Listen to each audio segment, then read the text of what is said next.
All right, here we are. Yeah, look at that. Standing up here like a hirsute. Bjorn Rebney, huh? All right, let's do this. Ladies and gentlemen, let me get this table up here. Where is the lid? Here we are. All right. There we go. Okay. So as I mentioned, one of the reasons why it took so long for us to do this is because the studio previously just wasn't built for it. They just didn't have the capability. And I'm going to go easy today. There was a lot of things I wanted to talk about from Saturday. I'm just not going to do that. But I am going to focus in on one thing. If you want to go to my screen here, that would be great. Let's see if we can get up. There we go. All right. Now here's what I'm not going to do. I'm not going to go through the whole fight because I can't.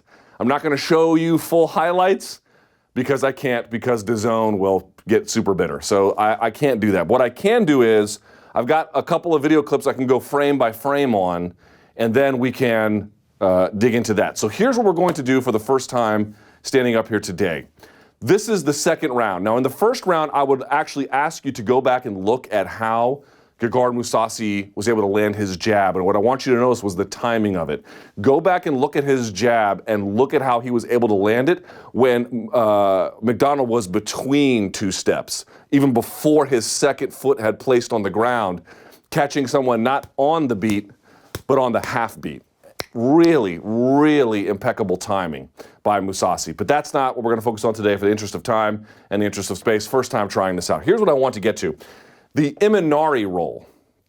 The Imanari roll is an absolutely phenomenal technique. It was developed by a guy who goes by the name of Masakazu Imanari. You've seen it before. Tony Ferguson tried it against Edson Barboza, got halfway there with it. And Rory MacDonald has done it before as well. He did it against Stephen Wonderboy Thompson, although that did not work. The reason why we're going to start this presentation here is because this is where everything goes wrong for him.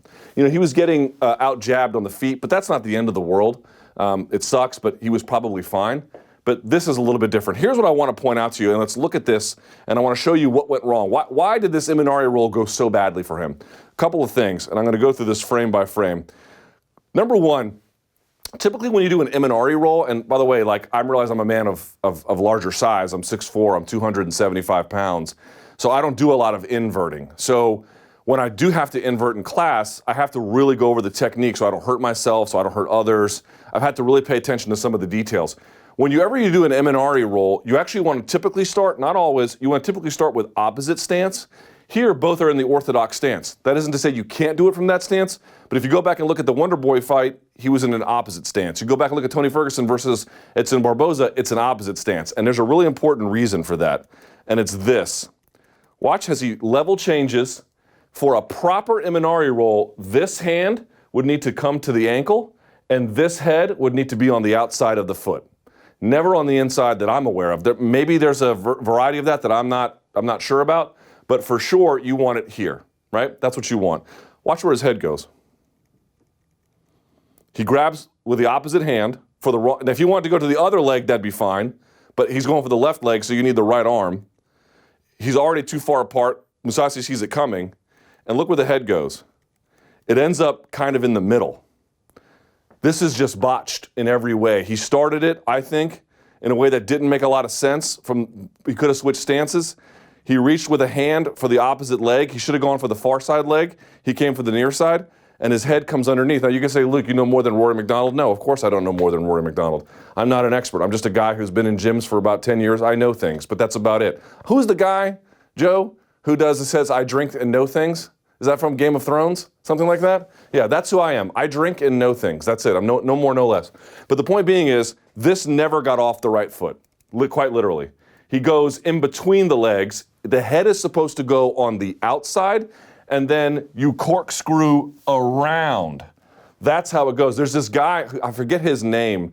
He's a Eddie Bravo black belt. I think he goes by Dercerberus on Instagram.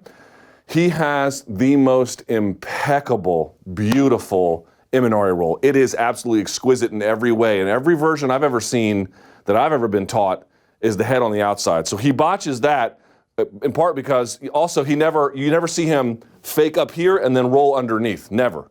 He just rolled underneath. He just level changed from the wrong stance, went under the head inside. It just got off. It was bad from the word go. So then, you see this, he has to just basically re-guard here, right? Which he does, okay? And that's fine. I have no problem with any of this. He just kind of re-guards. And I'm showing you frame by frame here. I'm not playing the video because Lord knows DAZN will be on my ass about it. And then he goes and does a number of things. I'm going to fast forward here a little bit in the interest of time. This is an interesting one, right? So watch this. This is the Upa sweep he tried, and it went nowhere. So watch this. An Upa sweep, if you watch the Kerry Melendez fight, the Kerry Melendez fight was interesting because she had an opponent who was literally sitting up on her lap, essentially, almost as if she had been turned over, she would have been mounted.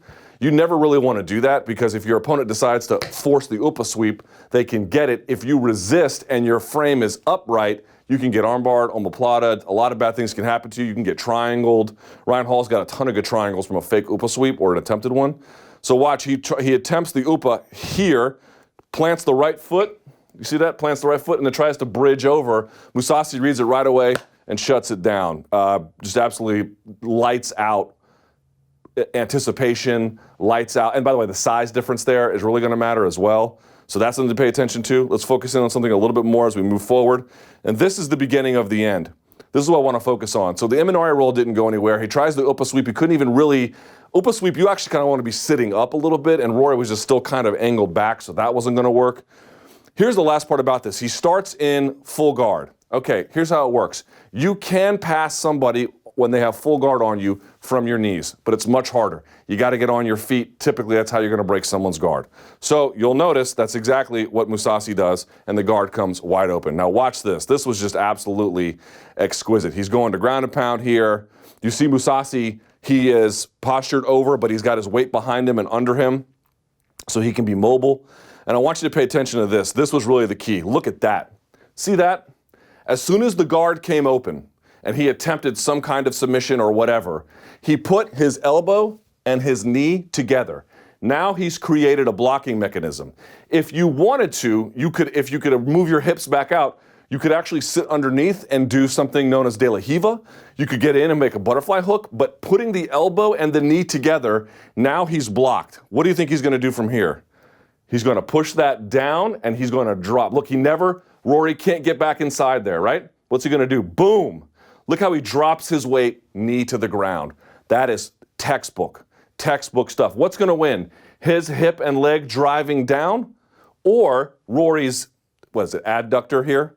It's an easy call. The bigger guy. This is where a bad technical mistake combined with recognizing that, combined with the size, just completely overtakes it for him, right? Just brilliant. Just drop the weight down, knee touches. Now you're in trouble. Now you're in big trouble because now one of the things that I really noticed about Mousasi is his balance on top is good, and once he begins to pass, he doesn't wait. He gets right to work. He doesn't at all fuck around.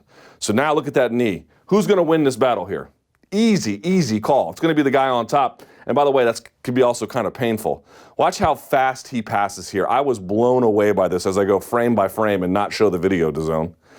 Let's move forward here just a little bit if I can, just so he can delay. All right, he sticks the leg out free.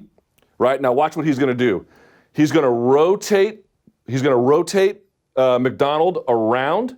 And when he does, he's just going to bring his knee with him on top. So he's going to rotate the hips of MacDonald to a weak position. He's going to rotate his to a strong position and then just pop it right out. Watch this. He's going to walk him around. And by the way, look what he's got up here. I'll show you this too. Look at that. Look at the grimace on his face. Do you see that? It's almost like a head and arm triangle, except there's no arm trapped. Why is he doing that? Because if I can control your hips and I can control your head or your neck, you're fucked. You're not going anywhere, especially when there's a size advantage. This is what I'm talking about. Even if he's as good as him on the ground, technique for technique, the size disparity is going to be a big problem. You're seeing it right here. Once a guy this technical gets into this kind of position, when there's no frame on the inside, you're in deep shit. You're in super deep shit, right? So watch this. Now he can turn a little bit, but that's pressure he's putting on him. Look at the head of Mousasi buried into the mat. Look at the weight. Oh, God damn it. I kind of let off here a little bit. Hold on. If I can go back just a second. No, you know what? Let's go forward. Hold on. Watch. He's going to get up under the chin. He was making him look away. It was making MacDonald look uncomfortable. He's going to drop his head. Watch this. He's going to drop his head, and now look at the pressure being put this way. Controlling the head, controlling the hips, dropping down like that. Now watch what he's going to do. He's going to keep walking his hips. See him walking him over? He's going to bring him to the weak side. He's controlling. Look at how hard that shoulder pressure is. The shoulder pressure is literally making him turn away. I one time had Bernardo Faria do this to me. And what he told me was, hey, man, I'm doing a bad Bernardo Faria impression. He was like, hey, man, if it doesn't hurt real bad, you're not doing it right. And he always had that smile. And he did it, and I thought the top of my head was going to explode like a zit. It was so painful, super painful. And it's not just a pain that it affects you, it is immobilizing. So he's immobilizing him here, weight is shifted down, he's got control back here, pushing hips to the weak side, and he's just gonna pop that leg right through. Dunsky. You can see MacDonald puts a hand up to stop it. This is quite futile. He's totally controlled, and then he just pops it out. Now, in the interest of time, I'm going to get through this a little bit. There are 3 basic kinds of mount. You can sit like this. This is the most controlling kind of mount, when your hips are this far back and you're dropping them down and you're sort of covering the body. But you can't really do anything from here, right? I mean, you can do pitter-patter punches, but not a whole lot. So what does Mousasi do? He stabilizes position, and I want to show you this. Here he is, still pretty far back. Let's go through this a little bit here. Now he's bringing his knees up under him a little bit. So the 3 kinds of mount are here, here, and then right up underneath the armpits. The kind you saw, let's say, like Luke Rockhold, Chris Weidman, that would be like the highest, not like the highest level of mount in ranking, highest positional mount. So here he gets super high on the mount. Look at him stabilize the position. He waits. Now watch this ending here. I want to point this out. Where is he? Look at this mount. This to me is like just dreaded. This is such an incredible mount because it's high enough to control him.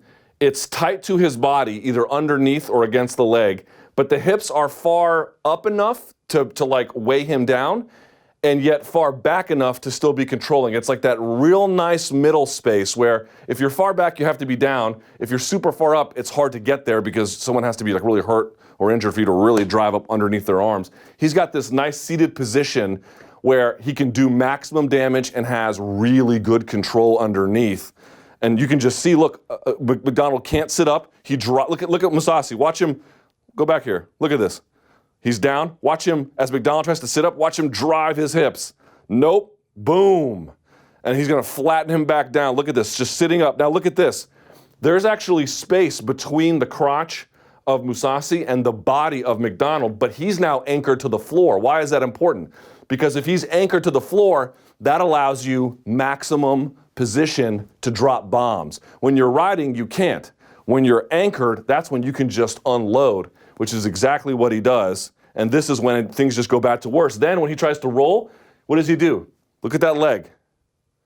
Look at that leg. Sneaks it up. Look at that. Inching up on the guy constantly, right? Always finding that maximum space. And look at the heels tucked underneath. Look at that posture, upright, sitting far up. I mean, this is just an absolutely vicious mount. Now he sits back here to come on the mount to help control, potentially go to the back, right? Want to make sure he was doing it right. And then we kind of finish over here. Look where he is. Oops. Apple wants my password. No, thank you, Apple. Look where he's sitting, right here. Deep inside on the middle. I went way over time, but it's okay. Look at the ankles, crossed, like Rico Rodriguez against, was it Kosaka, I believe it was? Just absolutely sitting up there, heels crossed. MacDonald sitting up, can't go anywhere, can't buck. And he's anchored. Because he sits up, he leverages himself. MacDonald goes back down, he anchors himself, and that's when the punishment starts happening again.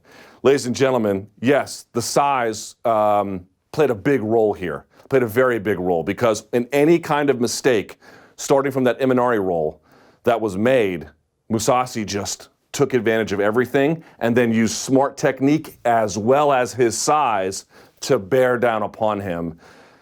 It was, in the end, kind of a mismatch. Great job by Gegard Mousasi.